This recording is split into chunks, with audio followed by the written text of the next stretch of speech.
Bhakti is received by the grace of God that comes through the Guru.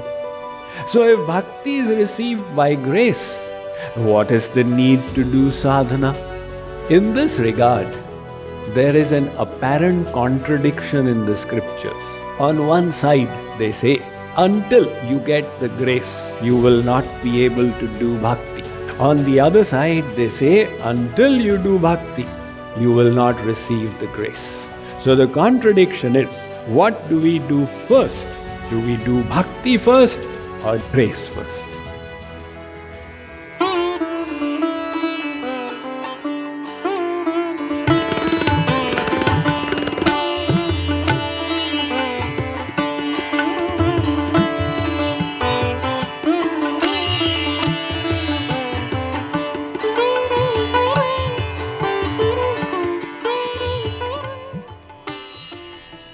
Now he says, you will get the sadhya through sadhana. Sadhya is the goal. What is our goal? Hari Rati. Divine love for the Lord. Para Bhakti, Nishkam Bhakti, Vishuddha Bhakti, Gunatit Bhakti, Aviral Bhakti. That is the sadhya, and you will get it through sadhana. But we can say that we have heard the goal is achieved through grace. Lord Ram had told Lakshman, Bhagati tat anupam sukh mula, milahi jo sant hohi anukula. This bhakti is received by the grace of God that comes through the Guru. So if bhakti is received by grace, what is the need to do sadhana? In this regard, there is an apparent contradiction in the scriptures. On one side, they say, Nanugraham tava bina tvai bhakti yogaha. On the other side, they say, Nanugrahas tavena bina tvai bhakti yogam. Until you get the grace, you will not be able to do bhakti. On the other side, they say, until you do bhakti, you will not receive the grace. So the contradiction is, what do we do first? Do we do bhakti first or grace first? If you say grace should come first, scriptures are saying until you do bhakti, you will not get the grace. And if you say do bhakti first, the scriptures are saying until you get grace, you will not be able to do bhakti. So of course we all have wondered about this problem, whether the chicken came first or the egg came first. And to tell you the truth, even today I wonder about it. Did actually the chicken come first or the egg come first? Did the seed come first or the tree come first? There's a word for this, anyonyashray. They are mutually dependent upon each other. How can the chicken come without the egg, and how can the egg come without the chicken? So let philosophers think about that. But as regards to our problem, there's one bhakti we will get. That is Siddha Bhakti or perfect bhakti. That is the Para Bhakti, which is our sadhya. That nobody can cultivate on their own. Nitya Siddha Krishna Prema Sadhya Kabhunai. Chaitanya Mahaprabhu Sadhya Kabhunai. It's not you grow a tree, so you grow bhakti. You will get it by grace. But the grace will come when we prepare our vessel. And to prepare the vessel, we will have to do a bhakti called sadhan bhakti. So, There are two bhaktis, sadhan bhakti which we will do, and siddh bhakti which we will get. Actually, there are not two bhaktis. To go into little more detail, because you are all philosophers sitting here, so we can go further. There are 10 bhaktis. 10 bhaktis, yes. There's sadhan bhakti, bhav bhakti, prema bhakti, sneh bhakti, man bhakti, pranay bhakti, rag bhakti, anurag bhakti, mahabhav bhakti, madanakhya mahabhav bhakti. So madanakhya mahabhav bhakti, no soul can get. That is the prerogative of Radhaji, who is personification of bhakti or love herself. And the others, 9 bhaktis, Swamiji will have to do 9 bhaktis. No, you just have to do 2 bhaktis. The first, sadhan bhakti, and the second, bhav bhakti. And the rest we will all get by grace when we reach there. So this sadhan bhakti and bhav bhakti. Sadhan bhakti is I'm trying to apply my mind to God. And then it comes off. You try again it comes off. And bhav bhakti is where you don't have to try. The mind is there. But God realization has not yet taken place.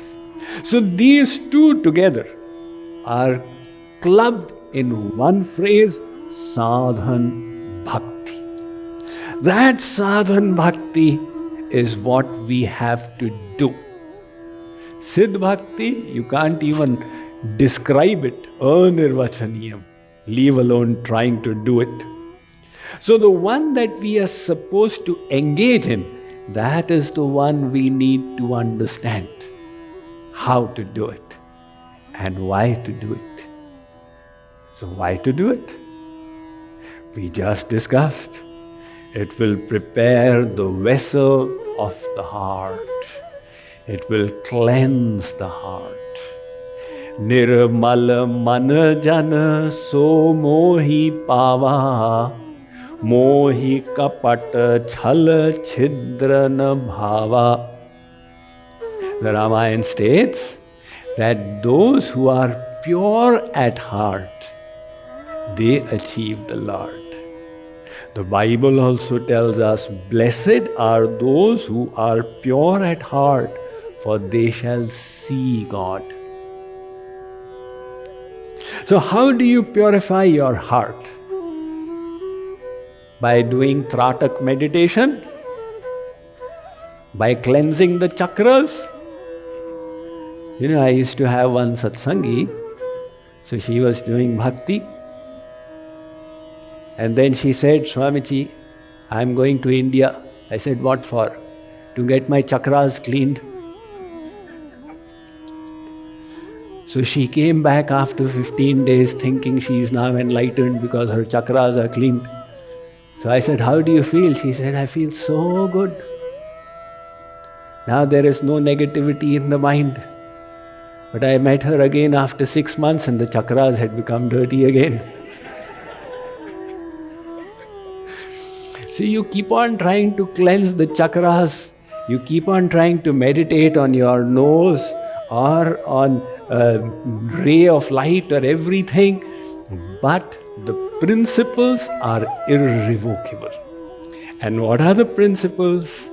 The vessel of the heart requires sadhan bhakti. It requires devotion for its cleansing.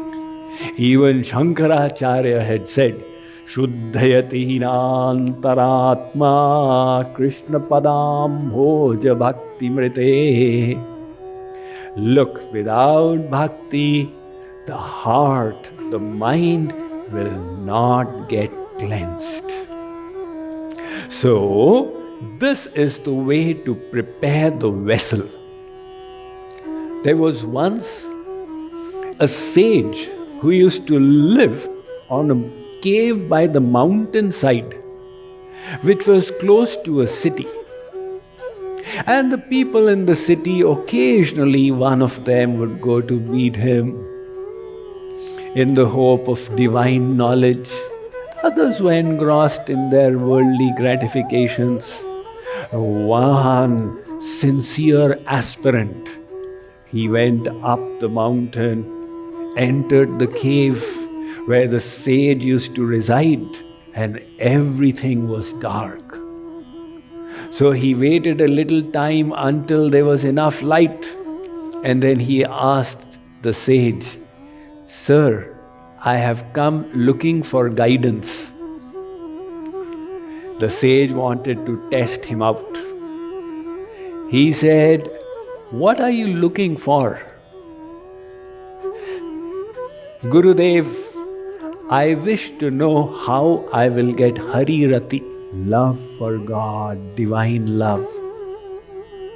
The sage said, Sure, I will tell you. There is a lantern close to the entrance. Just light it up so that we can see each other." So he went and he said, "Oh sage, there is no fuel in it." "Never mind, you go and get it from the village." He returned to the village, he got some fuel, filled it up in that lantern. The sage said, "Now try lighting it." So he took the matchsticks and he struck them and discovered that they were all wet and soggy. He said to the sage that they are not dry. Dry them in the sun. Now drying them took the rest of the day, so the next day he came. The sage said, "Try lighting it now." And he discovered that there were no wicks in the lantern. So again he returned to the village and arranged for the wicks. And he placed them now in the fuel, lit them with a dry matchstick, and there was light in the cave. He said, "At last, Gurudev, I can have your good darshan." The sage said, "What had you come asking for?" He said, "Gurudev, I wanted to know how to get para-bhakti." The sage said, "You have got the answer. Just like to light up this lantern, you had to make the arrangements. The light did not come just by itself. Similarly, para-bhakti is a divine power. If you wish to receive such a huge power from God and Guru, you must have a vessel that can hold it. Presently, the state of our heart and mind, if the Guru gives divine love, it will all flow out. We've not even learned how to think and how not to think. Sometimes we think negative, sometimes positive, sometimes enthusiastic, sometimes unenthusiastic, etc., etc. All that love the Guru pours will all pour out. That is why, to hold such an immense power, we need an immense platform or vessel for it. Otherwise, the same will happen as Hanuman when he wanted to jump to Lanka. Jehi giri pair dehi Hanumanta chaleu sada patal turanta. He had to jump to Lanka. Now 100 yodhan, the takeoff required. According to Newton's third law, action has equal opposite reaction, right? So he has to press his base that hard. Whichever hill he would press, it would collapse. So finally he found the hill strong enough for the takeoff. Like it happens sometimes, soldiers, they march over a bridge, a wooden bridge on the mountainside between two peaks. And because of the marching, they all put their foot together. Left, left, left, right, left. So that bridge collapses. That is why in the army they say, okay, break your tal now when you are crossing the bridge. Only then it will be able to hold the weight. So likewise, this para bhakti requires a pure heart, and the heart will be purified by doing your sadhana.